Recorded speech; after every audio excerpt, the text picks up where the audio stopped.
Bonjour, moi c'est Kabibi Show de la conteuse africaine francophone. Je partage des histoires de vie réelles et vécues sur ma chaîne YouTube. Si c'est la première fois que tu tombes par hasard sur une de mes vidéos, n'hésite pas à rejoindre la team Kabibi Show en t'abonnant et surtout en cliquant sur la cloche de notification pour être au courant des vidéos que je partage.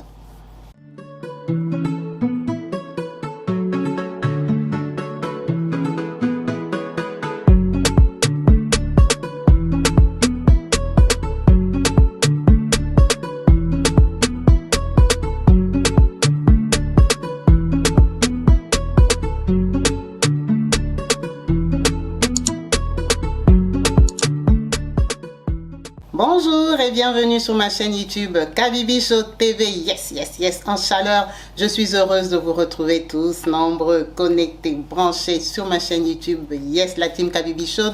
Vous faites un travail merveilleux. Merci beaucoup pour tous les commentaires, l'assistance que vous donnez à toutes ces personnes qui nous partagent leurs histoires de vie, leurs intimités. Merci à vous qui faites ce joli travail. Merci pour les partages, pour les likes. Les likes sont très importants. N'hésitez pas de liker les vidéos et surtout de vous abonner pour vous qui n'êtes pas encore abonnés. C'est le but de la chaîne, qu'on s'agrandisse, qu'on soit encore plus connu, qu'on ait encore plus d'histoires. Merci à vous tous.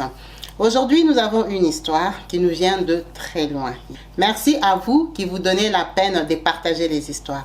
Cette histoire est un partage d'une maman de l'Afrique du Sud qui a partagé à sa copine qui est en Zambie. En tout cas, la team Kabibi Show jusqu'en Zambie, on est connu. Vraiment, merci pour ce que vous faites pour cette chaîne. Notre maman Muriel nous a contacté de la Zambie, de la ville de Ndola. Nous saluons vraiment toutes les mamans de Ndola. Hello to you, hello to everybody in Ndola. God bless you in the name of Jesus. Welcome to Kabibi Show. En tout cas, c'est avec plaisir qu'on vous reçoit et qu'on attend les histoires de Ndola, de la Zambie. Vraiment, notre maman Muriel nous dit ceci. Kabibi, mon histoire ne commence pas de moi, commence par ma grand-mère. Waouh! En tout cas, elle dit, mon histoire est la suivante. Elle nous dit ceci. Kabibi, ma grand-mère, c'était une bonne. Ma grand-mère, c'était la bonne des enfants, pas des colons, mais d'un Sud-Africain blanc. C'était un blanc qui venait de l'Afrique du Sud, ce blanc-là. Il ne venait pas de l'Angleterre ni de la Hollande, il venait de l'Afrique du Sud. Un bourg, comme on va dire. Sa grand-mère était la bonne, elle s'occupait des enfants. En s'occupant des enfants, là, comme elle était traitée comme une esclave, elle était devenue l'objet des plaisirs du petit frère du patron. Le petit frère du patron, là, il habitait en Afrique du Sud. Il venait quelquefois chez son grand frère qui habitait en Zambie. Et quand il venait, il faisait quoi? Il a commencé à sortir avec la grand-mère. Jouer avec la grand-mère. La grand-mère, c'était une jeune fille, elle n'était pas grand-mère à l'époque. Donc, en jouant avec la grand-mère, il a engrossé la grand-mère. Quand la grand-mère allait dire à son patron, bourg là, le blanc là, que je suis enceinte de ton petit frère. Et le blanc et le petit frère, ils ont nié la grossesse. Le patron l'a même chassé. Quel petit frère? De quel petit frère toi tu parles? Mais ça va pas dans ta tête ou quoi? Oh non, ton petit frère là qui vient de l'Afrique du Sud. Elle ne sait même pas s'il venait de Durban, s'il venait de Johannesburg ou de Cape Town. Elle ne sait pas, elle sait seulement qu'il venait de l'Afrique du Sud. Comme il était chef, quand tu travailles chez un chef, son petit frère est ton chef. Ça veut dire qu'elle acceptait bêtement, elle est tombée enceinte, on l'a chassée du travail. Tu es bonne, tu vas l'accuser chez qui? La plupart des temps, les bonnes ne sont pas souvent lettrées. C'était vraiment une illettrée, une bourride, qui avait comme boulot seulement de faire la bonne. Elle n'avait pas la présence d'esprit d'aller porter plainte, d'aller accuser à l'État. Elle venait d'une famille pauvre, elle s'est laissée intimider. À l'époque là, vous savez un peu, il y avait encore, les colons venaient à peine de partir. Donc toi tu vas aller porter une grossesse, tu vas accuser qui que quoi. Donc elle est partie avec sa grossesse en silence. Là elle est partie avec sa grossesse, elle est partie accoucher ma mère. Ma mère c'est une vraie métisse. Une métisse aux yeux verts. Ma mère à moi. Elle est née dans la pauvreté, que tu entends la pauvreté, l'enfant d'une bonne là-bas en Zambie. Ce n'était pas en Ndola, mais c'était en Zambie. Elle ne nous a pas dit la ville. Quand on a accouché ma mère, la grand-mère a galéré avec ma maman à un niveau que laisse tomber. Ma mère, comme elle était belle là, qu'elle était métisse, tu vois un peu, les métisses à l'époque, hein, ce n'est plus aujourd'hui. À l'époque, les métisses, ça donnait un peu un genre, un certain goût en Afrique que c'était un peu spécial, ou tu vois, j'étais pas trop loin du blanc, tu vois, ça faisait un peu un genre quand tu étais métisse. C'est pour ça que je crois qu'il y a eu l'influence des décapages en Afrique, parce que tout le monde voulait être métisse. À l'époque, là, les autorités, les gens qui avaient l'argent aimaient bien les filles claires, les filles métisses. Donc, ma mère, quand elle a commencé à grandir, elle était remarquable. Et comme ils étaient pauvres là, elle a commencé la vie des garçons vers l'âge de 15 ans. Sortir avec les garçons en Zambie là-bas, tourner en Zambie. Ma mère a commencé à ramener l'argent chez eux très jeune, vers l'âge de 17 ans. Kabibi, ma mère a tourné, mais je crois que ma mère, qu'elle n'avait pas beaucoup d'ambition. Ma mère, elle sortait juste pour avoir l'argent pour manger. Et Kabibi, ma mère, c'était une dame qui aimait boire. Elle buvait la bière. Donc, c'était une alcoolique, mais elle buvait beaucoup, quoi. Tu vois, elle buvait. Elle faisait la vie comme ça. Ma mère a grandi, elle a continué la vie. C'était les gens des métis là que ce n'est même pas qu'un patron va la prendre, va l'installer, la valoriser, la faire deuxième femme. C'était vraiment les métis là qui vendent dans les bars. Vous voyez les femmes vulgaires là, très belles, mais dès qu'elles ouvrent la bouche, vraiment tu regardes, tu dis ferme, pardon. Elle était ce genre de métis là, vulgaire, terre à terre, bavarde, mais belle. Belle vraiment. Kabibi, ça veut dire que ma mère restait un peu au bas niveau. Sa débauche qu'elle faisait là ne montait pas. Elle n'arrivait pas chez les bons tontons. Ma mère a grandi comme ça. Je ne sais pas si elle avait des problèmes pour accoucher ou quoi, ou elle ne trouvait pas un mari qui lui faisait assez confiance pour lui faire un enfant. Elle a tourné comme ça, Kabibi, jusqu'à l'âge de 27 ans, ma maman. C'est à 27 ans qu'elle part tomber sur mon papa. Qui est mon papa? On ferme en Zambie, on part au Congo. Mon papa était un Congolais. Un Congolais de Lubumbashi, un bon Katangais. Qui a grandi, qui venait d'une famille modeste. Mais qui par contre est allé se marier à une fille de bonne famille. Cette fille de bonne famille là, son papa avait des moyens à Lubumbashi. Mais seulement son papa était polygame. Elle est la fille là. On va lui donner un nom, Maman Berthe. Parce que c'est délicat. On va appeler la maman là, Maman Berthe, venait d'une bonne famille. Et elle était amoureuse de papa. Quand ils ont commencé avec papa, l'avantage était que papa avait fait des études. Elle, Maman Berthe, elle était la fille de la première épouse chez son papa. Donc c'est à sa maman, à elle, qu'on avait pris une rivale qui a fait d'autres enfants. Donc Maman Berthe, elle a grandi avec la haine des enfants des rivales. Et quand elle a grandi, elle s'est mariée à papa. Papa avait juste les diplômes universitaires. C'est le papa de Maman Berthe qui a positionné papa. Il a positionné papa. Papa est devenu un bon tonton. Papa a eu l'argent à Lubumbashi. L'argent normal, hein, pas explosion. Non. Quand papa a eu l'argent, il a commencé à travailler pour une société qui avait des bases en Zambie. On l'envoyait, lui, de Lubumbashi pour aller en Zambie, faire un rapport avec la base qui était en Zambie. Donc, papa, on va dire tous les 2 mois, tous les 3 mois, il allait en Zambie peut-être 4-5 fois par an. Quand il part comme ça, il part 4 jours, il part 5 jours, c'est le travail, c'est le rapport. Il peut partir lundi jusqu'à vendredi, il revient chez lui, il continue à travailler à Lubumbashi. Donc, ils avaient leur vie stable, des voitures, grosse maison à Lubumbashi, vraiment tranquille. Et quand papa part en Zambie, il fait quoi? Il tombe sur ma mère, une femme de bar. Kabibi, toi tu connais les tontons de Lubumbashi, ils aiment bomber. Ah, quand ils tapent les simba là-bas, laisse tomber. Quand tembo, ça descend, ça coule bien avec les michopo. Donc papa aimait bien boire et manger. C'est comme ça que papa, quand il part dans son tourniquet là-bas en Zambie, il a l'hôtel, il a l'argent de frais d'émission, ils sont avec 2-3 potes. Ils partent boire le soir. Qu'est-ce qu'il fait? Il tombe sur une métisse qui est qui? Ma mère, métisse aux yeux verts. En plein Zambie comme ça. Toi, tu es qui même? Oh, moi, je suis moi. D'accord. Comme tu es toi là, c'est toi là. Ils ont commencé à sortir avec ma mère. Donc, mon père, il avait déjà compris que ma mère, c'était une fille des bars. Ce n'était pas une fille pour faire copine. Donc, lui aussi, il apprenait seulement comme ça. Comme les hommes aimaient jouer aussi avec les filles, il avait son argent. En plus, c'était une métisse. Et il profitait. Ma mère, elle était vraiment très métisse. Toi, les métisses là qui ont les cheveux comme les blancs, vraiment, elle a vraiment plus tendance d'être blanche que noire. Donc, papa, ça l'amusait. Ça fait que papa, il a commencé à partir en Zambie. Quand il partait en Zambie, il appelait sa métisse. En tout cas, il commençait à passer des plans avec elle à chaque fois qu'il venait tous les 2 mois, tous les 3 mois. Mais ce n'est pas une fille il prend son numéro ou il va la chercher. Elle-même, elle sait. Elle sait, lui dit, bon, comme on est en janvier comme ça, Je reviendrai entre les 25 et les 29 mars. Hein, si tu viens me chercher, si tu vas me trouver. Ça ne vaut même pas la peine de lui donner ton numéro. Une fille comme ça, là, des bars. Kabibi, c'est comme ça il a commencé à sortir avec maman. 2-3 tours, maman est tombée enceinte. Papa a nié, il a dit, toi tu viens t'asseoir au bar ici tous les jours, c'est maman, tu m'as pointé parce que j'ai l'argent. Elle dit non, moi déjà comme je suis là, je suis jamais tombée enceinte. Et puis moi, tu vois comme je suis là, les hommes ne me font pas confiance. Comme ils me voient, je boive les prémices, les tembo ici là. Ils croient que moi je suis une fille légère. Donc moi, les hommes ne me font pas confiance. Je n'ai pas un homme avec qui je sors comme ça sans se protéger. Je suis enceinte de toi. Et tu es pas enceinte de moi. Elle dit c'est la vérité. Il a dit bon, si tu es enceinte de moi, c'est pas grave. D'ailleurs, c'est une raison pour qu'on continue. Moi, je vais continuer à t'entretenir. Quand tu vas accoucher, je viendrai voir l'enfant. Tu crois quoi? Moi, j'ai des enfants à Lubumbashi. Je connais mes enfants. Hein. Moi, j'ai un sang fort. Je connais mes enfants. Comme il aimait bien. Ils ont continué. Quand papa part là-bas, il sort avec son ventre. Tout le monde, il a enceinté une pute. Il a enceinté une prostituée. C'est arrivé à Lubumbashi. Tu sais qu'il ne part pas sur la mission de service. On a commencé à les critiquer à Lubumbashi qui est vraiment, en tout cas lui vraiment, hein. Lui part en Zambie, la fille qui l'a enceinte là, c'est une fille de bar, tout le monde la connaît. Et tout ça, la honte. C'est arrivé au travail, c'est arrivé aux oreilles hein, de Maman Berthe. Maman Berthe a appris que papa a engrossé une métisse en Zambie. Papa a nié d'abord chez Maman Berthe comme il n'était pas sûr. Maman Berthe et papa ont attendu.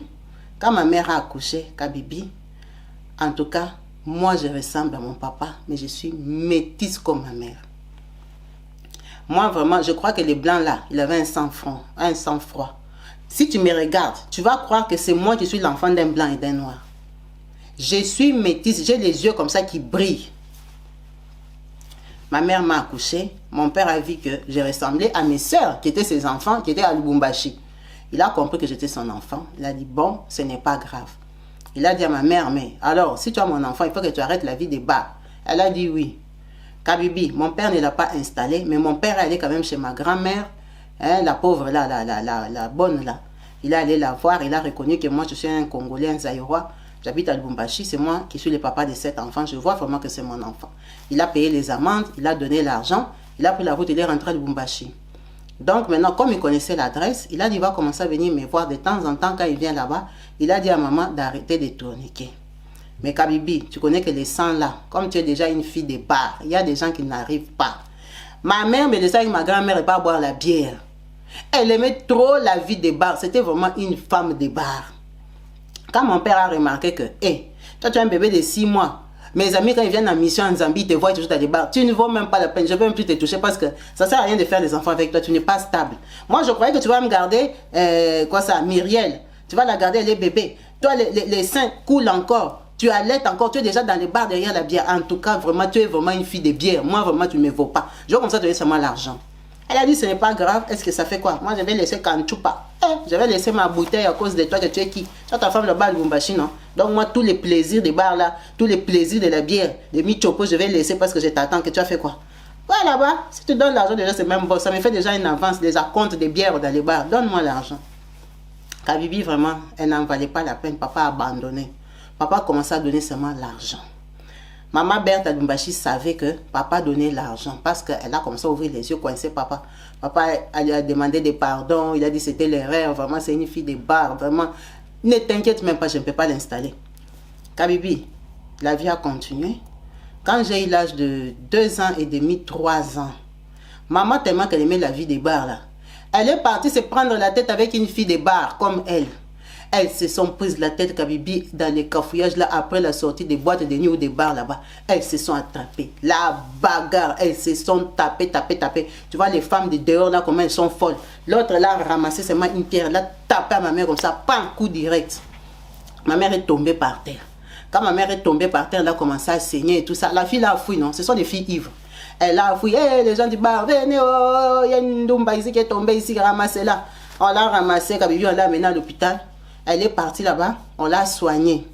Elle est sortie, mais je crois qu'elle était restée avec des séquelles. On ne l'a pas menée dans un bon hôpital, déjà ce sont des filles du dehors. Donc on l'a menée dans un hôpital seulement comme ça, on lui a fait des pansements et tout. Ma mère est rentrée, elle s'est sentie mieux. Quand elle s'est sentie mieux, peut-être 2 semaines, 3 semaines après, Kabibi, ma mère est retombée malade. Elle a fait l'hémorragie, elle est morte. Quand ma mère est morte, hein, mon père, quand il est venu en Zambie, il a appris seulement que la métisse là, elle est décédée, c'était battue au bar et tout ça, tout ça. C'est comme ça que mon père est parti chez la grand-mère. Quand il est arrivé, ma mère était décédée, ça faisait comme 1 mois et demi. Papa n'était pas là.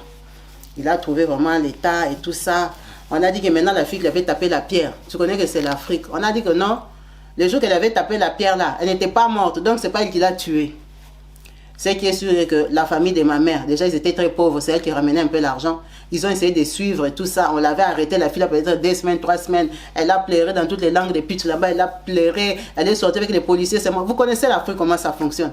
Elle est sortie avec les policiers qui étaient là-bas. Elle a dit qu'elle avait tapé la pierre, c'était la bagarre, c'était l'ivresse. Elle aussi, elle avait tapé la bouteille. Elle s'était déjà tapée dans les bars, c'était déjà tapé les chaises. Comment on dit que seulement c'est le choc de la pierre? La pierre l'avait amenée à l'hôpital parce que c'était coup direct. Mais c'est pas la pierre qui l'a tuée. Elle était sortie de l'hôpital, c'est qu'elle était bien. Elle est rentrée chez elle, elle est partie mourir peut-être d'autres choses. Comme c'était aussi une femme qui avait la vie des désordres, peut-être aussi elle avait fait autre chose. Kabibi, ils ont vu même que ça ne servait à rien d'arrêter la femme là. On l'a libérée. Quand on l'a libérée, mon père a compris tout ça. Il a regardé l'état de la maison de ma grand-mère. Il a dit non, non, non, non. Cet enfant ici qui brille comme ça, qui est comme une blanche là, je vais la laisser ici. Regarde la grand-mère ici, comment elle a éduqué sa propre fille. Elle est partie mourir, on l'a tapé une pierre sur la tête. Mais ceci sera pareil. Ça ne sert à rien. Il m'a porté là-bas de chez ma grand-mère. Il m'a amené à Lubumbashi. C'est comme ça que moi je suis congolaise. Je suis rentrée à Lubumbashi. Je suis arrivée à Lubumbashi à l'âge de 3 ans. Quand j'arrive à Lubumbashi, la Kabibi, je suis une métisse aux yeux verts. Donc quand tu me regardes comme ça, tu peux me croire que je suis l'enfant d'un Libanais. Ouais. Quand maman Berthe m'a vu seulement comme ça, elle a dit, ah, c'est cette qualité d'enfant que tu me ramènes ici. Donc 2 couleurs dans ma maison. Les enfants noirs et les enfants de cette couleur. Je vais dire que c'est l'enfant de qui? Ça l'a brisé, ça lui a fait mal. Elle ne me supportait pas. Moi, j'avais 3 ans, je ne savais même pas qu'elle ne me supportait pas. Je ne connais même pas ma mère. À 3 ans, est-ce que tu te rappelles? Je ne la voyais plus. Moi, je savais qu'il y avait une femme là qui venait souvent, que je voyais. Puis elle a disparu, je ne la voyais plus. Donc, je ne me suis même pas rendu compte. Kabibi, j'ai commencé à grandir. Donc, quand j'ai grandissé, je voyais que tout le monde, comme tu as 3 ans, tout le monde l'appelle maman, maman, maman. Moi aussi, je l'appelais maman. Je ne savais pas que moi, j'étais métisse et ils étaient noirs. Je ne savais pas tout ça. Je savais seulement que maman, quand j'allais, elle me poussait, elle me faisait comme si, elle me tapait, tu vois, les bingonis là, les gogoles. Ah! Donc, quand j'ai grandissé, j'ai commencé à comprendre que maman n'aime pas que je m'approche d'elle. Et tu sais les noms qu'elle m'appelait. Moi, quand je suis arrivée, j'ai parlé la langue de chez nous là-bas en Zambie et un peu d'anglais. Donc, je ne comprenais pas ce qu'il disait. C'est quand j'ai commencé à comprendre. Tu sais, j'étais enfant, on m'a mis à l'école maternelle. J'ai commencé à apprendre le français. J'ai commencé à apprendre le swahili. Parce que elle, maman Berthe, elle est du Katanga vraiment. Elle est originaire du Katanga. Elle parle le swahili. Quand j'ai commencé à apprendre le swahili, en fait, moi, à la maison, quand papa n'est pas là, quand papa est là, on m'appelle Myriel. Quand papa n'est pas là, on m'appelle Mutoto Ndumba, l'enfant de la prostituée. C'est comme ça qu'elle m'appelait. L'enfant de la prostituée, elle est où? Appelez l'enfant de la prostituée là qu'elle vient de manger ici. Quand je passe comme ça, elle me dit, regarde-moi la race des prostituées. Les gens qui ont cette couleur ici, ce sont des putes, non? Même ici à Lubumbashi, on les voit. On les connaît. Cette race-là, la race de la malchance. S'ils ne sont pas mécaniciens garçons, ce sont des putes ici en France, à Lubumbashi. Kabibi, j'avais 5 ans, 6 ans quand j'ai commencé à comprendre ça. Kabibi, moi, on m'insultait depuis que j'étais petite parce que elle ne pouvait pas me priver à manger. Papa avait quand même des moyens. On préparait manger, j'ai toujours mangé. On m'habillait quand même. Je crois que c'est papa qui achetait ou papa imposait, je ne sais pas, mais je ne peux pas dire qu'on ne m'habillait pas bien. Je partais à l'école, je m'habillais bien. Avec mes frères et sœurs, elle m'isolait. Elle ne voulait pas dire, il ne faut pas s'approcher d'elle. Elle a la race de prostitution. Regarde comment elle est. Elle va mourir comme ça, mais on va lui taper la pierre. Je crois que papa lui avait expliqué. L'enfant d'un bâtard, ta maman elle ne valait tellement rien. En fait, cette histoire, Kabibi, je la connais depuis que j'ai 5 ans, 6 ans. Donc, je ne valais tellement rien. Ta mère, elle valait tellement rien que on l'a tué, on n'a même pas arrêté la personne qui l'a tué tellement que c'est quelque chose qui n'a pas de valeur qui est mort. Tu vois comme un chien, quand un chien meurt sur la route là, comme en Afrique et pas en Europe, quand un chien meurt sur la route là, les jette seulement là à côté, jusqu'à ce qu'il va pourrir, il devient du sable. Et c'est comme ça que ta mère est morte. Tellement qu'elle n'avait pas de valeur. Même la personne qui l'a tapé la pierre, on l'a libérée parce que, en fait, c'est comme si elle n'a enlevé personne d'important sur la terre. Tu as 7 ans, on te dit des choses comme ça. En fait, c'est elle-même qui m'a rappelé, qui m'a fait comprendre que je ne suis pas son enfant. Avec les paroles qu'elle me disait. Kabibi, moi, m'appelait Mutoto Andumba, Mutoto Ambalaka. Eh, regarde Mutoto Ambalaka na pita. Et tout ça. Va t'asseoir là-bas. Tu vas contaminer mes enfants la sémence de prostitution. Tu ne vois pas comment tu es. Tu ne vois pas comment toi, tu es différente dans cette maison ici. Quand tu te promènes sur la route, tu ne vois pas les gens qui sont comme toi là, comment ils terminent. C'est seulement des filles, des plaisirs. On les ramasse par les gens, on les prend par plaisir. C'est ça que toi, tu es. Kabibi, j'ai grandi comme ça, avec ça dans ma tête. Tous les jours, on me répétait ça. Tu n'es rien. Tu ne seras rien. Tu vas mourir comme un chien, comme ta mère. La personne qui va te tuer, on ne va même pas l'attraper. Comme ta mère, elle ne fallait rien. Kabibi, tous les jours. Tous les jours. Et comme papa, c'était son mari. Et papa, il s'en voulait un peu parce qu'il avait fait une erreur. Moi, j'étais métisse dans la maison des gens noirs. Ça l'embêtait, cette maman-là, de me présenter parce que ça montrait vraiment que son mari l'avait trompé. Donc, j'ai grandi différemment comme ça, Kabibi, meurtri, mal aimé. Mes frères et sœurs ne m'aimaient pas. Ne m'aimaient pas parce que maman leur mettait ça dans le cœur. Tu sais que maman Berthe, hein, elle appelle maman. Maman, comme sa maman elle-même, on lui avait pris une rivale. Et que sa maman souffrait au mariage. Donc, elle détestait déjà les enfants de la rivale de sa maman. Ses demi-frères et sœurs, elle ne les fréquentait pas, elle ne les aimait pas, malgré qu'ils étaient déjà grands, ils étaient déjà mariés et tous. Elle ne les supportait pas, ils habitaient à Lubumbashi, ils ne se fréquentaient pas parce que c'était les enfants de la deuxième femme. Imagine, elle a grandi avec une haine comme ça. Maintenant, son mari lui amène un enfant métis. D'abord, je ne sais pas si elle avait le complexe de ma peau, ou seulement parce que j'étais un enfant de dehors, Kabibi. J'ai souffert chez nous, hein, souffert des injures et des mépris. J'ai commencé à grandir. Kabibi, quand j'ai eu l'âge de 14-15 ans, comme je me développais bien, et à Lubumbashi, je venais d'une bonne famille, donc on me voyait, j'avais une référence et tout ça. J'ai commencé à me promener là-bas, je me suis développée, j'étais métisse. Kabibi, tu sais que les métisses au Congo, à l'époque, elles ne passaient pas inaperçues. Il y avait une pâtisserie là-bas, c'était des Libanais. Tu sais, les Libanais, comme ils aiment manger des choses sucrées, ici c'était des Turcs ou quoi là, les choses sucrées des Marocains là. Donc, ils faisaient un peu leurs petits gâteaux là-bas, ça fait du succès. Donc, moi aussi, j'allais là-bas. Quand j'allais là-bas, Kabibi, c'est le fils du propriétaire du Libanais là qui a commencé à me draguer. À me draguer et tout ça, tout ça. Kabibi, tellement qu'il me faisait des clins d'œil et tout ça, il m'a donné rendez-vous. Je me rappelle que j'avais l'âge de 14 ans et demi. Je suis partie au rendez-vous. Kabibi, tu sais que c'était la première fois de ma vie que j'ai une relation intime avec un homme. Mais la surprise, c'est quoi? Tellement que j'étais un peu complexée aussi par lui. Tu vois, c'était des Libanais, ils avaient un peu quelque chose. C'était pas des Libanais, c'était des Marocains. C'était des Marocains. Ils avaient un peu quelque chose, ils étaient connus là-bas à Lubumbashi et tout ça.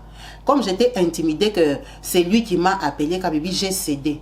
Mais le problème est que Kabibi, il est entré le premier, il s'est rendu compte que je ne connaissais pas les garçons. Il m'a dit, ah bon, toi tu ne connais pas les garçons. Oh là là, c'est dommage. Si tu étais une Marocaine, j'allais t'épouser et tout ça. Mais par contre, Kabibi, il ne s'est pas arrêté là-bas.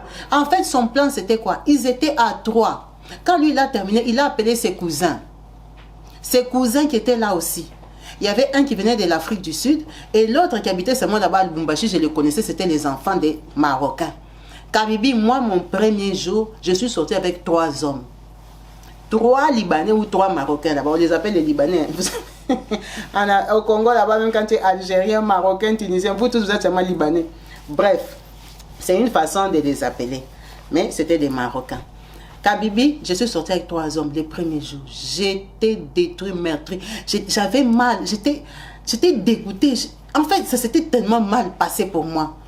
Ah, mais je rentre encore à la maison, mais c'est Mutoto Mbalaka, Mutoto Ndumba, il parle et tout ça. On m'a insulté tellement que je n'avais pas le choix. Je continuais maintenant à les suivre. Quand je commençais à les suivre, le garçon là, il ne voulait pas. Mais par contre, son cousin Yacine, c'est pas lui qui m'avait appelé le premier jour, mais c'était lui le cousin qui habitait à Lubumbashi. Lui, Yacine, il s'est intéressé à moi. Il m'a dit non, laisse tomber mon cousin là, il ne voulait pas. C'était juste un jour, il voulait seulement goûter. C'est comme ça que Yacine me dit, laisse tomber mon cousin là. Il joue seulement avec toi, tu ne l'intéresses pas. C'était juste ça, juste pour s'amuser. Kabibi, je commençais à coller Yacine. Parce que lui aussi, il faisait partie parmi les 3 personnes qui étaient là le premier jour. Donc j'ai commencé à aller voir Yacine en cachette et tout ça à l'âge de 15 ans. Kabibi, tu sais que je suis tombée enceinte de Yacine à l'âge de 16 ans. Quand je tombe enceinte de Yacine, donc à la maison, tu connais bien ma situation. Ça va chauffer sur moi. Kabibi, il n'y avait même pas moyen de penser à avorter. On allait avorter où? On allait avorter comment? Moi, à part aller chez Yacine là-bas, est-ce que je partais au main? C'était du matin au soir. Chez nous, il y avait des domiciles, mais parfois, le soir, à midi, comme ça, comme papa n'est pas là. Elle va dire au domicile de laisser la vaisselle, que moi je débarrasse, que je parte laver les assiettes. Juste, tu vois, quand quelqu'un est mal intentionné, elle va dire, va enlever les habits qui sont au fil là, tu repasses pour tes frères et soeurs, pendant qu'il y a le domestique. Elle avait vraiment la volonté de me maltraiter, mais comme papa avait un peu de moyens, elle fermait un peu la bouche. Mais elle m'insultait, Kabibi. Donc quand j'ai porté la grossesse, j'ai dit vraiment, moi vraiment, je suis vraiment race de prostitution. C'est maintenant moi la métisse encore qui veut ramener la grossesse. Kabibi, moi j'ai serré mon ventre jusqu'à 5 mois. C'est seulement parce que la grossesse est un moment qu'il n'y a plus moyen de cacher. Si la grossesse, on l'a serrée, qu'elle pouvait sortir, ça allait sortir. J'ai serré tellement, j'avais peur, Kabibi. Ah, quand maman Berthe a vu que j'étais enceinte, maman Emina Koufa. Tu es enceinte? Maman, vous êtes où? Vous êtes où? Je vous avais dit quoi? C'est la race de prostitution qui est ici. Cette race-là, cette race métisse-là que vous voyez là, il n'y a rien de bon dedans. Vous avez déjà vu une métisse qui s'en sort. Toutes les métisses de Lubumbashi sont des deuxièmes femmes. Ce sont des putes. Ce sont des filles qui sortent avec les hommes mariés. C'est ça qu'on m'a ramené dans la maison. Elle a fait ça, papa.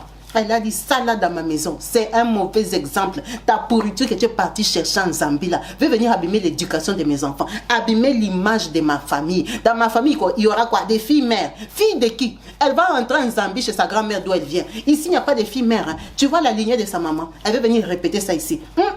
Ça ne sera pas possible. Kabibi, c'était chaud, chaud, chaud. Tu sais que tellement qu'elle ne voulait pas. Papa m'a sorti de sa maison. Il est parti me laisser chez sa soeur. La soeur de papa n'avait pas l'argent. Tu sais que elle, c'est son papa, elle qui avait nommé papa. Donc papa ne venait pas d'une famille bourgeoise. La soeur de papa n'avait pas l'argent. Je suis allée là-bas. Elle a dit, elle ne peut pas supporter me voir enceinte. Je suis partie chez la soeur de papa là. Comme papa même avec ses sœurs, c'était des relations un peu distantes. Il ne leur donnait pas l'argent. On est parti me jeter là-bas. Kabibi, les miettes d'argent qui tombaient là-bas. C'est moi-même qui allais suivre maintenant Yacine. Maintenant, quand on m'a demandé tu étais enceinte de qui, j'ai commencé à cacher parce que j'avais peur. Kabibi, je suis partie accoucher un enfant libanais. Plus moi déjà je suis métisse. Plus Yacine lui-même, il est marocain. Excusez-moi, j'aime trop le libanais. Ah, moi aussi. Marocain. Je suis allée accoucher un enfant marocain, mais les Marocains là qui sont très clairs là, qui sont comme des blancs. L'enfant là avait les yeux, la Kabibi, cet enfant là, c'était un garçon.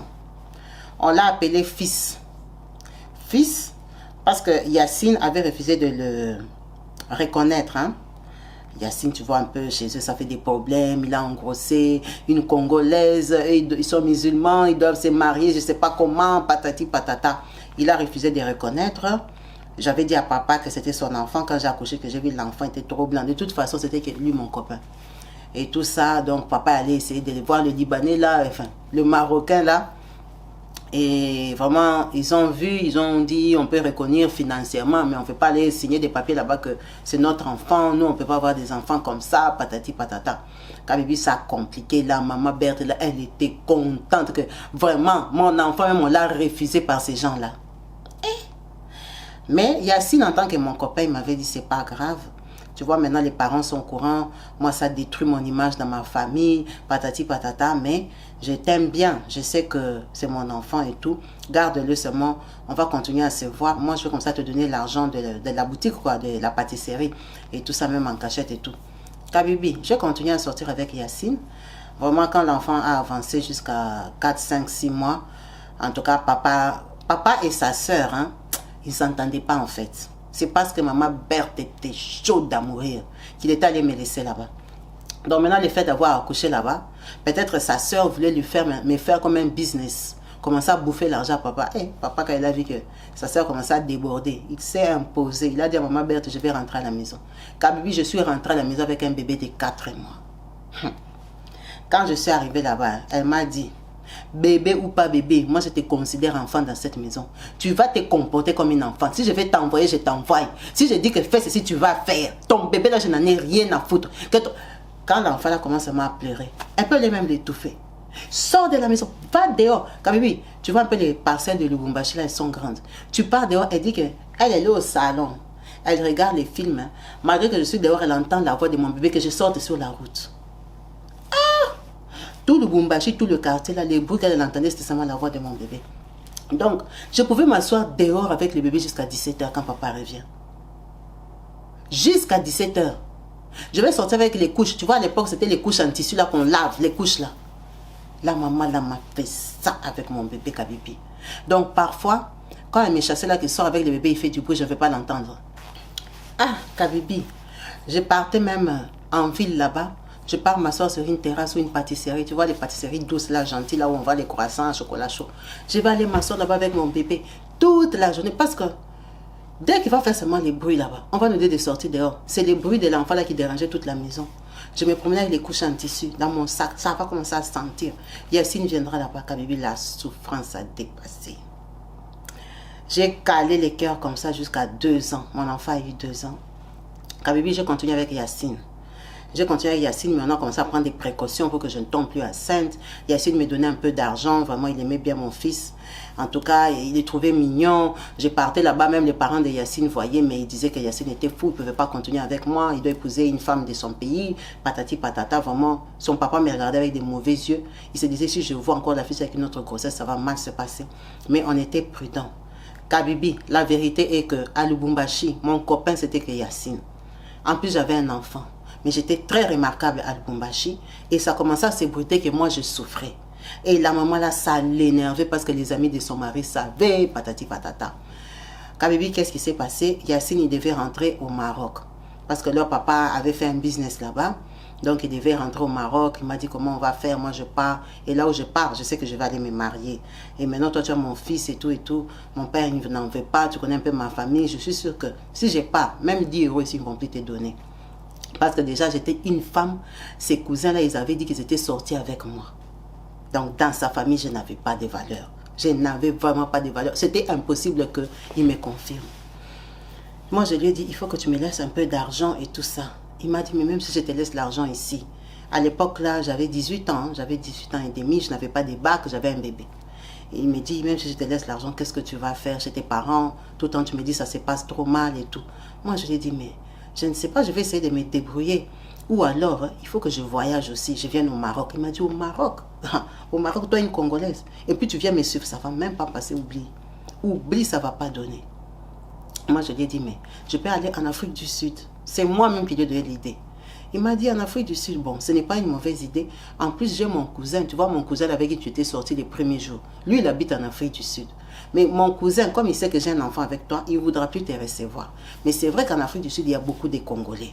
Tu peux aller en Afrique du Sud. Kabibi, Dieu me voit, c'est Yacine qui m'a donné l'argent pour aller en Afrique du Sud. Et quand il m'a donné l'argent, lui-même, il m'a conseillé. Il m'a dit, tu vas aller en Afrique du Sud avec le bébé. Tu es sûr que tu vas t'en sortir. Tu ne parles pas anglais, tu pars à l'aventure, tu vas arriver dans un pays comme ça. Tu ne connais personne. Avec un bébé, je ne te conseille pas. C'est que moi, je te conseille, comme ton papa a quand même l'argent, fouille en Afrique du Sud seul. Va d'abord chercher la vie. Trouve quelqu'un. Après, tu viendras chercher ton bébé. Je sais que chez vous, ta maman là, elle te cochonne parce que tu es grande. Mais elle ne va pas cochonner un petit bébé. Il a quand même 2 ans. Il ne comprend rien. De toute façon, même s'il ne peut pas comprendre, même sur le cochon, il ne saura pas. Mais toi, au moins, tu seras les mains libres. Va te chercher. Kabibi, le garçon là m'a donné l'argent. Le garçon là m'a aidé à faire les papiers. Tu sais comme ils étaient des Libanais. Enfin, ils étaient des Marocains. Ils avaient des connexions là-bas, au Katanga là-bas. On a fait pour moi, pam, pam, pam, Kabibi. Moi, on m'a trouvé les visas d'Afrique du Sud par Yacine. Yacine m'a trouvé les visas. Kabibi, j'ai pris l'avion. Moi, j'ai quitté le Congo sans dire au revoir à personne. Sans dire au revoir à personne. Donc, un matin, c'est moi comme elle me parlait mal, Kabibi. J'avais sorti un peu d'habits. J'ai parti cacher. C'est Yacine qui cachait ça pour moi chez eux dans leur magasin là-bas, derrière, là, dans les trucs. Je suis partie, Kabibi. Je suis sortie. C'est moi comme je sors. Comme ça, je savais que j'allais prendre les vols. Le vol venait de Kinshasa. Ça faisait escale à Lubumbashi. C'était à 14h. Kabibi, j'ai pris ma valise. Je suis sortie depuis 10h. Comme elle m'insultait là-bas. J'ai fait un genre. Je suis partie. J'ai pris ma valise. Je suis partie m'asseoir à l'aéroport. L'avion est venu, je suis montée dans l'avion, je suis partie en Afrique du Sud, je lui ai laissé fils. Je lui ai laissé mon enfant. Et quand ils m'ont entendu jusqu'à la nuit, ils ont dit que celle-là, on lui a tapé la pierre aussi. Elle est tombée, elle est morte. Allez la chercher en prison ou allez la chercher dans les hôpitaux. Kabibi, moi j'étais à Johannesburg. Ils m'ont cherché partout, partout. Quand ils ne m'ont pas trouvé, 2 jours après, ils sont partis chez Yacine. C'est comme ça que Yacine dit, ah, moi je ne sais pas. Elle avait le projet d'aller en Afrique du Sud. C'est lui qui leur a dit que je suis partie en Afrique du Sud pour que ça ne fasse pas les scandales qu'on continue à me chercher. Il m'a dit qu'elle avait trouvé quelqu'un, il a inventé qu'elle a fui, elle est partie en Afrique du Sud parce que moi, il m'avait flashé qu'elle va partir en Afrique du Sud. Et maintenant, il ne connaissait personne en Afrique du Sud. Et les parents. Donc, il ne savait pas où j'étais partie. Kabibi, comme j'avais l'argent, je suis arrivée en Afrique du Sud.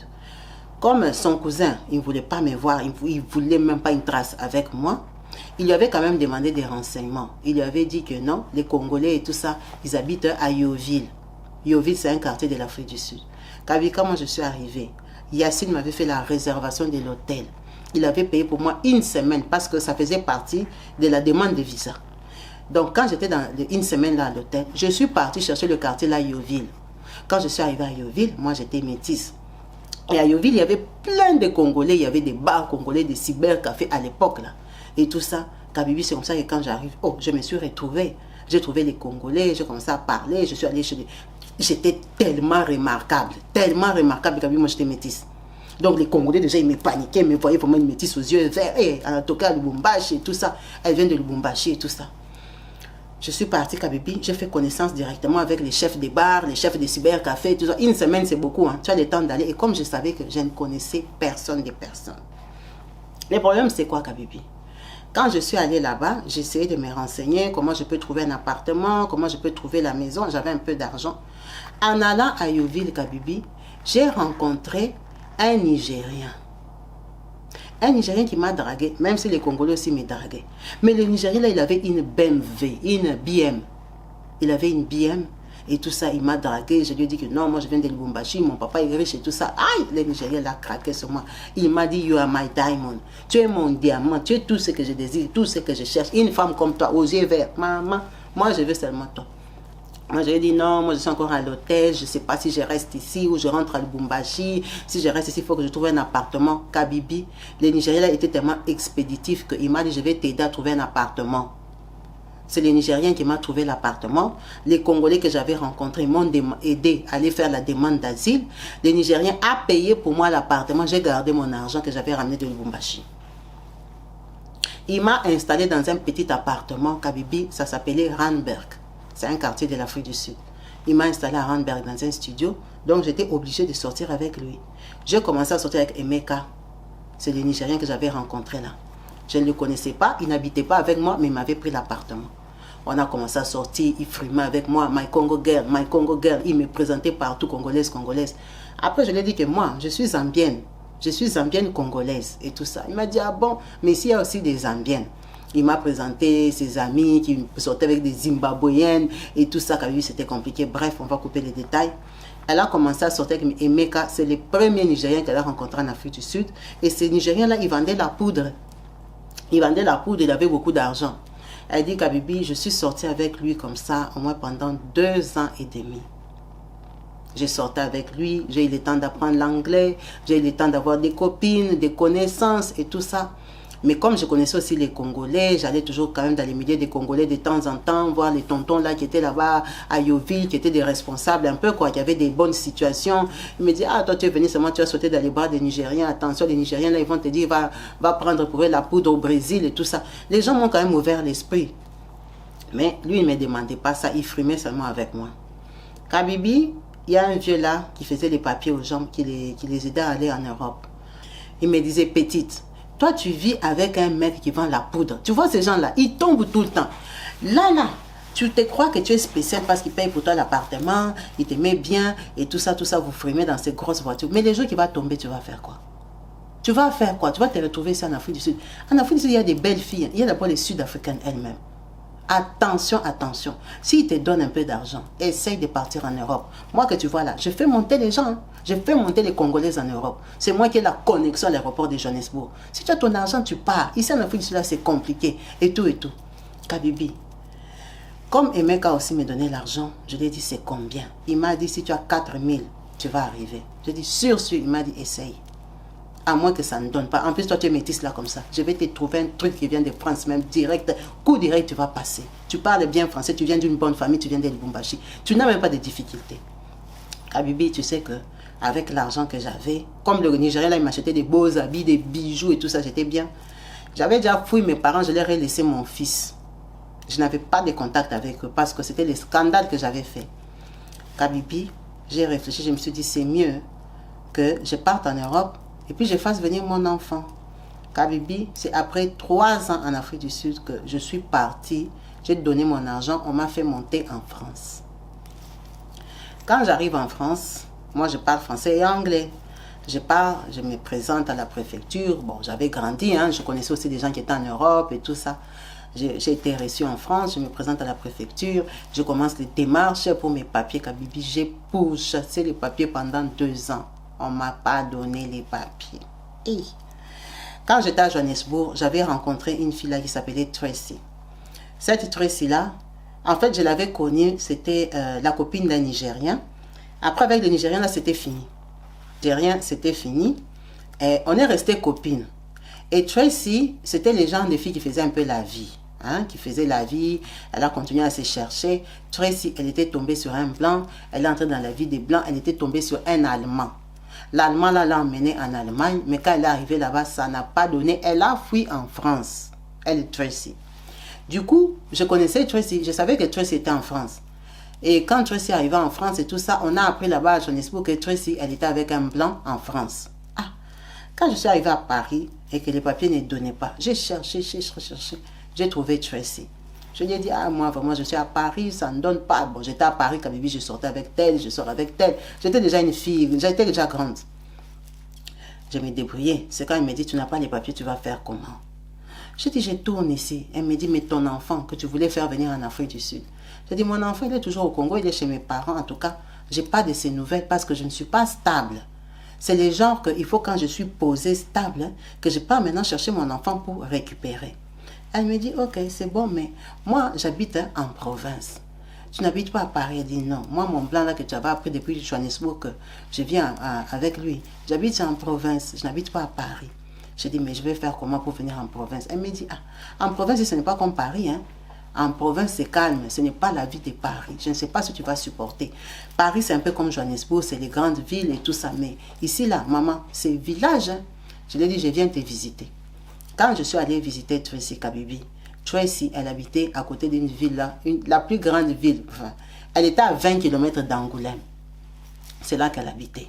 Kabibi, c'est tellement calme. Ça n'a rien à voir avec Paris. Du coup, quand je suis allée chez elle, j'ai fait des gens 1 semaine, on s'est promené. Elle avait une voiture, on s'est promené seulement dans les petites villes là-bas. Kabibi, j'ai rencontré un blanc là, il s'appelait Paul. Le Paul là, c'était les genres de personnes qui mettent les... Vous voyez les fils de SFR, Bouygues Télécom, les fils de télécommunications là. C'est eux qui partent réparer ça sur la route. Quand il pleut ou il n'y a pas de connexion dans votre quartier, les gens qui viennent réparer là, c'était ça son travail. Je l'ai rencontré là-bas et tout ça. Il a flashé sur moi, il me trouvait belle et tout, il s'est intéressé à moi. Elle me dit, maman, même ces blancs ici là, si tu parles, mais tu sais que lui peut t'aider à avoir les papiers. Parce que toi, tu es à Paris là-bas, tu as déjà fait 2 ans, 3 ans, tu n'as pas de papiers. Au lieu que tu restes à Paris, tourner avec les Congolais là, qui te font boire dans les Nganda, ils te font sortir seulement parce que tu es métisse, tu es belle, ils t'achètent les habits volés comme ils ont l'habitude de faire là. Viens chercher tes papiers ici, même s'il est comme tu les vois là, il n'a pas le niveau de MK. Les gens comme les MK là, MK les Nigériens, il n'y en a pas beaucoup ici en Europe. Hein. Il n'y en a pas beaucoup. Toi, tu sors avec les Congolais là-bas, combien ont le niveau de MK? Ils n'ont pas son niveau. Donc, si tu cherches l'argent qu'on avait en Afrique du Sud, ici, ce n'est pas évident de trouver ça. Cherche la stabilité, c'est ce que moi, je t'encourage. Kabibi, je n'avais pas le choix. Quand j'ai regardé ma position, j'avais envie de quitter le territoire. Je ne tombais pas enceinte même des Congolais avec qui je sortais. J'ai dit, je ne vais pas caler chez les Blancs là. C'est comme ça que j'ai quitté Paris. Je suis allée habiter à Angoulême. Lui, le Blanc là, il habitait à Angoulême. J'ai commencé à habiter à Angoulême, je lui ai expliqué que moi j'ai un enfant, je viens de Lubumbashi, j'ai patati patata. Kabibi, il ne pouvait pas m'épouser parce que je n'avais pas de papiers pour me marier avec. J'allais me marier comment? C'est comme ça que j'ai commencé à faire des traitements pour tomber enceinte. Et je suis tombée enceinte. Dieu m'a fait grâce. Après 1 an et demi de relations avec lui, je suis tombée enceinte, Kabibi. J'ai accouché de mon enfant. Quand j'étais enceinte, Kabibi, mon papa est décédé à Lubumbashi. J'ai appris que papa est décédé à Lubumbashi et j'ai imaginé maintenant la vie de mon enfant. Donc mon enfant, quand papa est décédé, il avait déjà l'âge de 10 ans, il allait sur 11 ans. Tu imagines bien tout le temps que j'ai tourniqué. Ça m'a choqué. Je me suis dit non, non, non. Je ne peux pas laisser mon enfant à maman Berthe parce qu'elle va lui faire vivre ce que moi j'ai vécu. Kabibi, tu vois, Dieu là, il arrange seulement les choses. C'est quand je suis tombée enceinte que papa décède. Et quand j'accouche, Kabibi, on me déclare, mon mari reconnaît l'enfant, j'ai les papiers en France. Ça veut dire que mon enfant est resté encore là-bas chez maman Berthe au moins 1 an. Le temps que moi j'ai les papiers. Quand j'ai eu les papiers et tout ça, j'ai convaincu mon mari, là, Paul. On n'était pas mariés, c'était juste un amant. Que moi, malgré que j'ai un tout petit bébé comme ça, j'ai les papiers maintenant, je dois travailler parce que j'ai besoin d'argent pour faire venir mon fils. Il m'a dit, ah non, lui il n'est pas prêt à faire venir un enfant, on vient d'avoir un bébé, lui il n'en a pas, comment on va se retrouver avec 2 enfants, un enfant que moi j'ai laissé à 2 ans, je suis partie tourner, je ne le connais même pas, ça va nous déranger. J'ai dit non, que je travaille, je fasse partir même mon enfant. Kabibi, avec Tracy, on était devenus des très bonnes copines là-bas à Angoulême. Tracy m'a encouragé, m'a dit, viens me laisser ton enfant quand tu n'es pas là. Kabibi, on a commencé à se tenir l'enfant, quand je laisse l'enfant, je pars, je bosse et tout ça. Kabibi, parce que mon mari n'avait pas vraiment l'argent, mais il avait quand même sa maison. Il avait déjà acheté sa maison quand je l'ai rencontré. Donc, Kabibi, j'ai travaillé. Les premiers argents que j'ai eu là, 2000 € avec Tracy, on a trouvé quelqu'un à Lubumbashi qui pouvait faire partir mon enfant en Afrique du Sud parce que l'enfant devait voyager seul, sans parents. C'est comme ça que j'ai manigancé Kabibi, on a envoyé l'argent. On a expliqué à maman Berthe que c'est moi qui viens récupérer mon enfant et tout et tout. Elle a dit qu'ils partent, même c'est les descendants des prostituées. Dans ma maison, même je n'en veux pas cette race-là, même regarder et tout ça. Kabibi, elle était très contente que fils parte. Mais on lui avait menti que fils part en Zambie. Il part dans la famille de ma mère. Parce que limite, elle allait même le chasser. Kabibi, c'est comme ça que fils part en Afrique du Sud. Parce que nous, on connaissait les gens en Afrique du Sud avec Tracy. Donc, il part chez une autre fille aussi qu'on connaissait là-bas. C'était seulement les copines. On était tous des copines des Nigériens. Il arrive chez cette fille-là. Elle habitait encore là-bas. Elle reçoit pour moi mon fils. Kabibi, on va aller vite. Mon fils est resté là-bas en Afrique du Sud 3 ans. Parce qu'on ne trouvait pas la route pour qu'il arrive en France. J'étais même obligée de me marier avec Paul, malgré les conditions dans lesquelles je vivais. Kabibi, Paul, il avait son caractère. J'ai supporté son caractère. Parce que je me disais que je devienne même française. Peut-être je vais pouvoir faire un regroupement familial plus facilement. Mais en France, on ne devient pas française comme ça. Malgré que j'ai travaillé, j'avais l'enfant, j'avais Paul qui faisait ses caprices. Kabibi, mon fils est resté en Afrique du Sud jusqu'à 13 ans, il allait sur 14 ans. Dieu a fait grâce avec Paul, on s'est mariés, on lui a fait les démarches officielles, il a eu le visa. Maintenant, tu imagines de 10 ans à 14 ans, c'est l'âge de la puberté. Et il faisait ça dans les mains de qui? D'une fille qui cherche la vie. L'Afrique déjà comme ça s'est détériorée comme ça, descendre en qualité de vie, surtout pour nous les étrangers, parce que toutes ces filles-là, c'était des femmes des Nigériens, ce n'étaient pas des Sud-Africaines. Il a commencé à avoir des différences, et comme ci, et comme ça. Kabibi, je me suis battue. Fils est arrivé en France à l'âge de 14 ans. Quand il arrive, c'est un grand garçon qui ne me connaît pas. Il m'a connu un peu quand il était en Afrique du Sud parce qu'on parlait au téléphone. Mais tout le temps qu'il était à Lubumbashi, qu'on l'a insulté par maman Berthe, comme on m'a insulté moi-même toute l'enfance, il ne me connaissait pas. Donc ça veut dire que fils, il n'a pas d'affection pour moi. Quand il est arrivé, c'est comme s'il m'en voulait un peu de l'avoir abandonné et tout ça. Pourtant, moi, j'ai beaucoup souffert aussi comme lui. J'ai essayé de lui expliquer comme je pouvais. Il a pris ce qu'il voulait et ce qu'il ne voulait pas. Kabibi, Angoulême, là, c'est calme. Ce n'est pas Paris du tout. On a les centres-villes, tout ce que tu veux, Galerie Lafayette si tu veux. Mais on n'est pas une grande ville. Du coup, lui, je ne sais pas si quand il s'imaginait qu'il venait à Paris aussi, il allait habiter à Cannes ou à Nice, ou je ne sais pas dans quelle belle ville de France, je ne sais pas. Il a commencé à insulter la ville, là, que lui n'est pas à l'aise là-bas, il ne peut pas habiter là-bas, ce n'est même pas comme Johannesburg, c'est le village et tout et tout. Je dis, c'est pas le village, hein, c'est la province. Toi, tu vas aller habiter à Paris chez qui? Nous, on n'a pas de famille ici. On n'a que les amis, les anciennes connaissances de Paris que j'avais quand j'étais arrivée, j'étais sans papier. Et tout ça, Kabibi, l'enfant comme ça me foutrait la pression. Pourquoi je vous ai contacté? Mon fils, quand il est arrivé, Kabibi, on a commencé à remarquer les factures qui augmentent. Factures de téléphone qui augmentent. Factures de comme si. Kabibi, en fait, mon fils est un voleur. C'est peut-être 7 mois ou 8 mois après qu'on a compris que, tu sais, comme il venait de l'Afrique du Sud, il n'était pas bête. Il connaissait l'informatique. Il achetait des histoires sur Internet avec nos cartes. Il piratait nos histoires et tout ça. Kabibi, on a commencé à perdre l'argent dans le compte. Avec Paul, on ne comprenait pas. Après, on a compris que c'était un voleur. Kabibi, il a commencé à me voler les chèques. Tu sais, les pages des chèques là. À Angoulême, là-bas, tu sais, comme c'est la province, c'est calme. Il y a encore des magasins où tu peux acheter des choses avec des chèques. Kabibi, tu sais qu'il faisait des chèques, il prend mon identité, il part avec, il paye. L'enfant là a commencé à nous voler dans la maison. Il avait encore 14 ans. Il a commencé à nous empoisonner la vie. C'est que tu entends, nous empoisonner la vie. On a commencé des coups de gueule avec mon fils. Il avait 14 ans, il sur 15 ans. Il ne supportait pas Paul. Il disait, tu n'es même pas mon père. Il me disait, ton blanc de campagne ici. Je dis, mon blanc de campagne, tu l'as connu où? Qui t'a dit que c'est la campagne ici? Kabibi, quand j'ai suivi l'histoire de la maman là, que l'enfant chassait dehors, ça m'a tourné le cœur. C'est pour ça que j'ai dit, je vais partager mon histoire. Kabibi, quand tu parlais de cet enfant-là, je me voyais. Moi, j'ai vécu ça en France. Mon fils était un voleur, menteur, Kabibi. Il a vendu les vélos de Paul. Il a vendu donc, des choses qui sont au garage comme ça. Lui, il peut prendre même un pneu de réserve, il part vendre. Kabibi, mon fils était un bandit, un voyou. On l'a mis à l'école là-bas. Il volait les trucs des enfants des blancs là qui vont à l'école.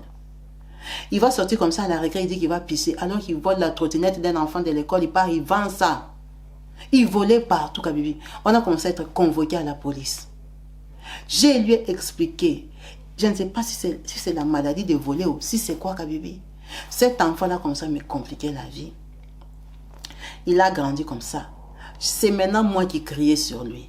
En fait, c'est un enfant qu'on a insulté toute sa vie. On a crié sur lui toute sa vie.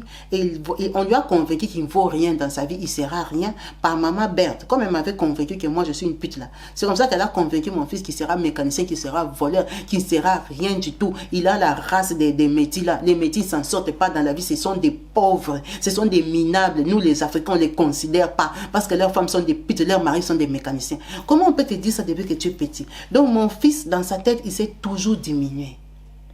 Et donc, on lui disait que tu ne sers à rien, tu es un petit voleur, un petit bandit, un petit brigand, délinquant même. Donc, dans sa tête, il s'est configuré comme ça. Maintenant, j'ai beau expliquer. Kabibi, Paul lui a pris des rendez-vous chez des psychologues pour qu'il aille parler. Les rapports que les psychologues nous donnaient. J'avais pitié de moi-même. Il a commencé à traumatiser ma petite fille. Kabibi, imagine, j'avais l'enfant. Tu vois, les anciens jouaient de l'enfant là, tu achètes un piano comme ça. Il vendait. Vendre même, ce n'est pas le problème, mais tu demandes. Il volait dans la maison, il nous vendait les trucs. On a galéré avec fils. Kabibi jusqu'à fils en habitant Angoulême. Il s'est battu pour aller dans d'autres villes connaître. Donc même Angoulême là, les petits Arabes qui habitent dans les cités d'Angoulême, parce qu'il y a des petites, c'est pas vraiment des cités, mais il y a des immeubles, tu vois, parfois où c'est concentré, les gens vraiment qui ont des vies un peu, qui ne s'en sortent pas.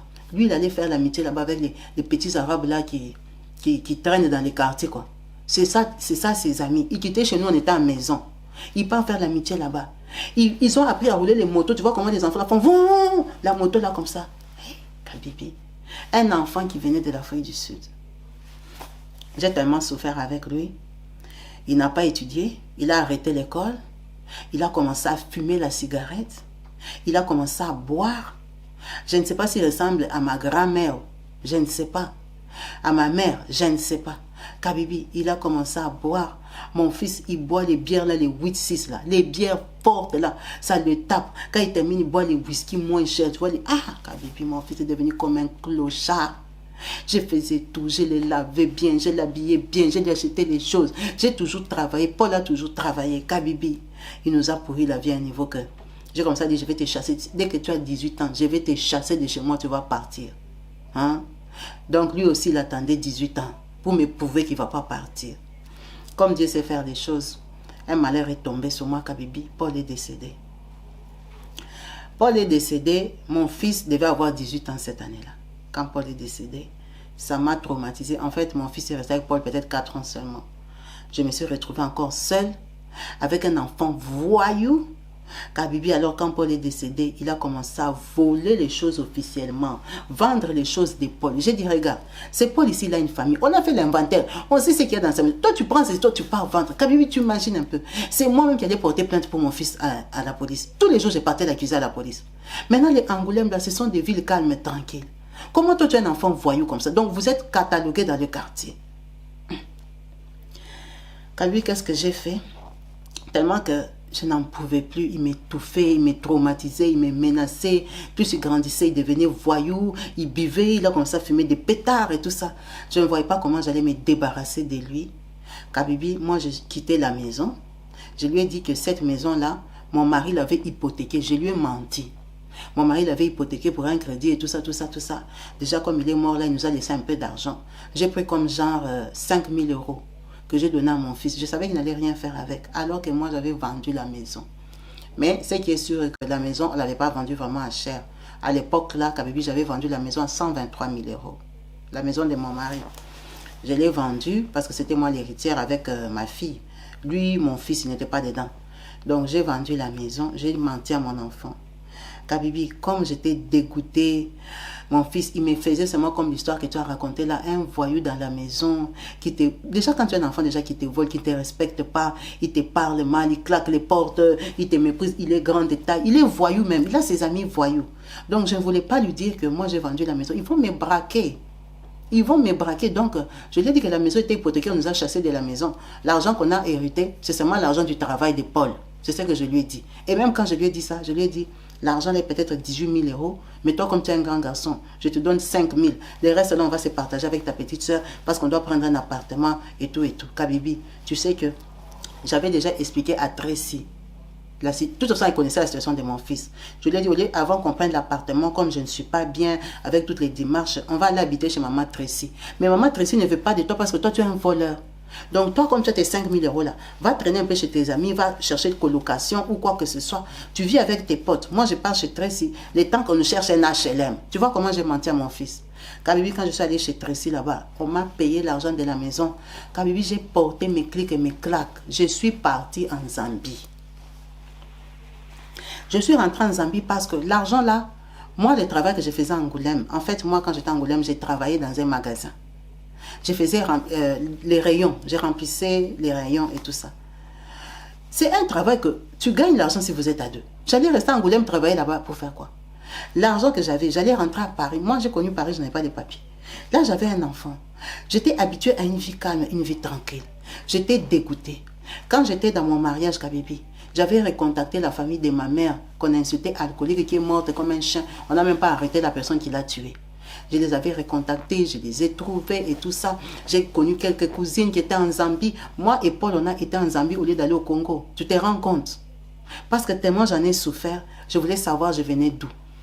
Moi et Paul, on a été en Zambie. Quand j'étais allée en Zambie, Kabibi, j'avais beaucoup aimé. J'avais trouvé que c'était calme, c'était paisible et tout.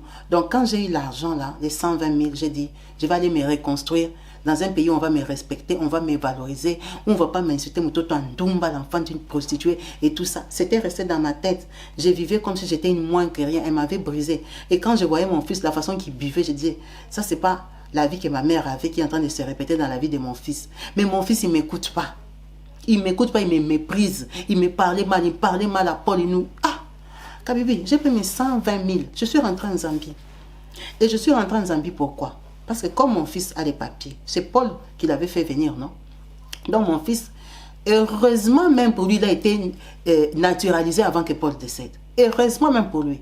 Donc je me suis dit, je lui ai offert la vie, je l'ai laissé français en France. Mon fils est français. Kabibi, j'ai fui en Zambie. Moi, en Zambie, j'ai déjà changé de nom. Je ne m'appelle plus Myriel. On va lui donner un nom. En Zambie, je m'appelle Dina. J'ai changé de nom parce que mon fils, il a grandi au Congo jusqu'à 10 ans. Il connaît très bien le Lubumbashi quand même. Il allait à l'école là-bas. Il parle Swahili. Il ne peut pas s'imaginer que moi, je parle en Zambie. Donc, moi, mon fils, je me suis perdu. Je l'ai abandonné, en fait. Je l'ai fui. Je l'ai fui parce qu'il est invivable. Il me pourrit la vie. C'est un enfant que, quand j'ai calculé, j'ai dit, il est voyou comme ça. Quel homme va m'aimer avec un voyou? Déjà, moi, il m'arrache les trucs, il me menace, il fait ce qu'il veut, il va. C'est un voleur. Comment je vais rencontrer l'amour avec un enfant comme ça? Il faut que j'aille recommencer ma vie. C'est pour ça que Kabibi, moi, je suis rentrée en Zambie. Je suis rentrée en Ndola, là où on ne me connaît pas. Je suis venue refaire ma vie. J'ai changé de nom, je m'appelle Dina. Je ne m'appelle plus Myriel. Pour que personne ne me trace et trace mon histoire. J'ai pris mon héritage de France, Kabibi. Je suis rentrée avec mon enfant française, qui est métisse aussi comme moi, Kabibi, qui parle français parce que je continue à lui parler en français. C'est la langue de son père. Elle a la nationalité française. Mais aujourd'hui, on habite en Ndola, on habite en Zambie. On fait notre vie ici où je suis respectée, considérée, Kabibi. Ma vie privée, on ne va pas en parler, mais je suis tranquille. En tout cas, notre sœur a partagé son histoire parce qu'elle dit, l'enfance, ça marque.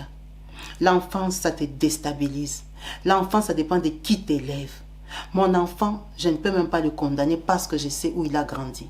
La personne à qui je l'avais laissé, j'étais jeune, je n'avais pas de vie, je n'avais pas de futur. J'étais brisée mentalement. Moi, mon premier jour, c'était un viol.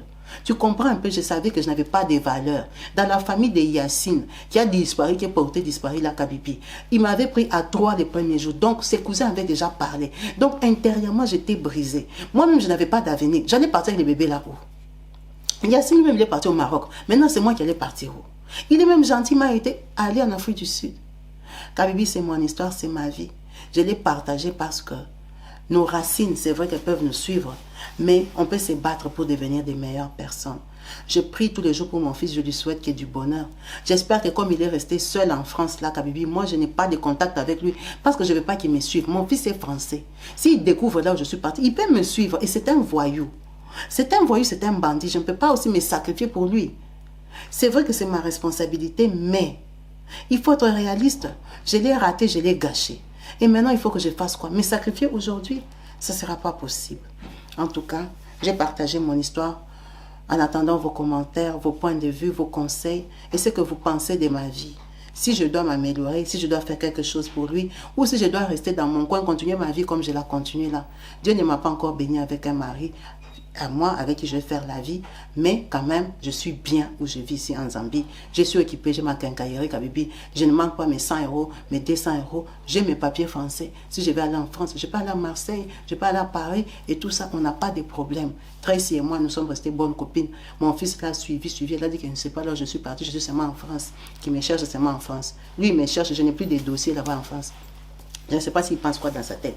En tout cas, je sais qu'il est vivant parce que Tracy le voit. Elle me dit parfois, il peut faire 9 mois, elle ne le voit pas. Après, il va les rencontrer. Donc, ça veut dire qu'il contourne toujours à côté d'Angoulême là. Pour elle, elle me dit, il est toujours voyou comme tu l'avais laissé. En tout cas, c'est mon histoire et c'est l'histoire de mon fils. Merci beaucoup, maman Myriel. Merci beaucoup, maman, pour ton partage. On a partagé ton histoire en espérant que ça va édifier une personne, ça va rajouter en plus, ça va nous ouvrir les yeux et ça va changer nos comportements. Merci à vous tous qui avez suivi cette vidéo. Restez bénis au nom de Jésus-Christ. Peace and love chez vous. À la prochaine. Bye.